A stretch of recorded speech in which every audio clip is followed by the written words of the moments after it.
تقریباً صبح کے 4:15 بجے تھے اور ایسا زلزلہ آیا، زمین ایسی تھر تھرائی، صرف 40 سیکنڈ کے اندر۔ آپ سوچیں یہ وہ وقت ہوتا ہے کہ ہر بندہ اپنے گھر میں ہی ہوتا ہے، اور ترکی کے تقریباً 10 شہر، سیریا کے، شام کے کئی شہروں میں، لبنان اور جارڈن میں، یہ پورے خطے میں ایک ایسا زلزلہ آیا جس نے سب کچھ ہلا کر رکھ دیا، تباہ و برباد کر دیا۔ جو میں نے وہاں جا کے سیکھا، جو میں نے محسوس کیا کہ 40 سیکنڈ پہلے جو گھر والا تھا، 40 سیکنڈ پہلے جو مال والا تھا، 40 سیکنڈ پہلے جو صحت مند تھا، 40 سیکنڈ پہلے جو زندہ تھا، کئی گھر والے ان 40 سیکنڈ کے بعد بے گھر ہو گئے۔ کئی لوگ دنیا سے چلے گئے within 40 seconds، کئی لوگ زخمی ہو گئے، آج اسپتالوں میں پڑے ہیں، اور کئی لوگ جو مالدار تھے، زکوٰۃ ادا کرتے ہوں گے، ان میں سے لاکھوں لوگ اس وقت زکوٰۃ لینے والے بن گئے۔ یہ ہے 40 سیکنڈ۔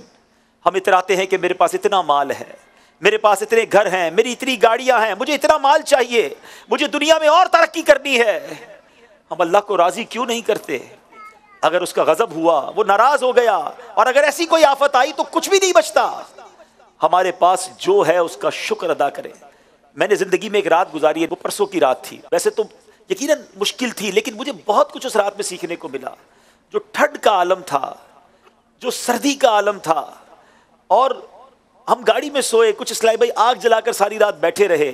بڑی مشکل لگی وہ رات، فجر کی نماز کے لیے جو وضو کیا وہ بہت مشکل لگا، مگر میں یہ سوچتا رہا کہ میری تو ایک رات ہے، میں نے تو واپس چلے جانا ہے، مگر وہاں بچے بیٹھے ہیں، وہاں ہماری بہنیں بیٹھی ہیں، وہاں ہزاروں لاکھوں خاندان روڈ پہ پڑے ہوئے ہیں، وہ کیسے رات گزاریں گے؟ ایک رات نہیں گزاریں گے، 2 راتیں نہیں گزاریں گے، ان کو انتظار ہے کہ کب اپنے گھر واپس جائیں گے، اس میں مہینوں لگ سکتے ہیں۔ ذرا سوچیں، آج ہم اپنے گھروں میں اپنے بچوں کے ساتھ رہتے ہیں، پھر بھی زبان پر شکوہ ہے۔ خدا کی قسم اللہ کا شکر ادا کریں۔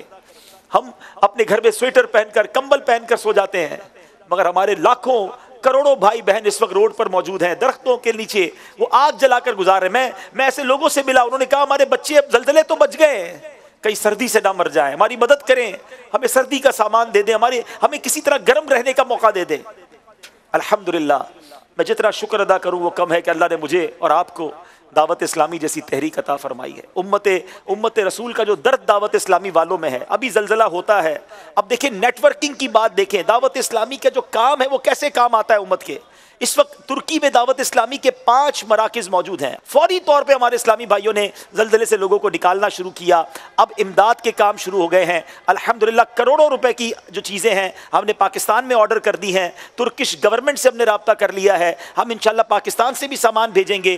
یو کے میں لندن کے اندر ترکش ایمبیسی سے رابطہ ہو گیا ہے، ہم یو کے اور یورپ سے سامان انشاءاللہ جو ہے وہ ترکی بھیجنا چاہتے ہیں۔ آج میری نگران شورا سے آسٹریلیا میں بات ہوئی، انشاءاللہ وہ آسٹریلیا میں ترکش ایمبیسی میں بات کر رہے ہیں کہ ہم آسٹریلیا سے انشاءاللہ ترکی مسلمانوں کی مدد کریں گے، اور نہ صرف ترکی مسلمانوں کی، ہم شام کے مسلمانوں میں بھی ترکیب بنا چکے ہیں، ہمارے اسلام میں پہنچ چکے ہیں، اور انشاءاللہ وہاں بھی کام شروع ہو جائے گا۔ تو بہرحال میں بتانا یہ چاہ رہا ہوں کہ یہ ہے میری اور آپ کی دعوت اسلامی۔ کیوں نہ فخر کریں، اللہ کریم نے ایسی دعوت اسلامی دی ہے، ہمیں دین بھی سکھاتی ہے، ہمیں نماز بھی سکھاتی ہے، جب مسلمانوں کے ساتھ آفت آئے تو انہیں راشن بھی پہنچاتی ہے۔ ابھی کووڈ کا زمانہ دور نہیں تھا جب 1 کروڑ سے زیادہ مسلمانوں تک صرف پاکستان میں راشن، پکا ہوا کھانا پہنچایا گیا۔ ابھی ہم سیلاب زدگان کو بھولے نہیں ہیں، روزانہ کی بنیاد پر سیلاب زدگان کا کام سندھ میں جاری ہے، اربوں روپے کی امداد کر چکے ہیں، وہ کام بھی جاری ہے، مگر یہ بھی ہمارے بھائی ہیں۔ اور جو میں سمجھتا ہوں کہ یہ اس صدی کے بڑے حادثوں میں سے ایک حادثہ ہے، یہ سارے لوگ سوئے ہوئے تھے، اور ان میں سے لاکھوں سوتے سوتے ہی دنیا سے یا تو چلے گئے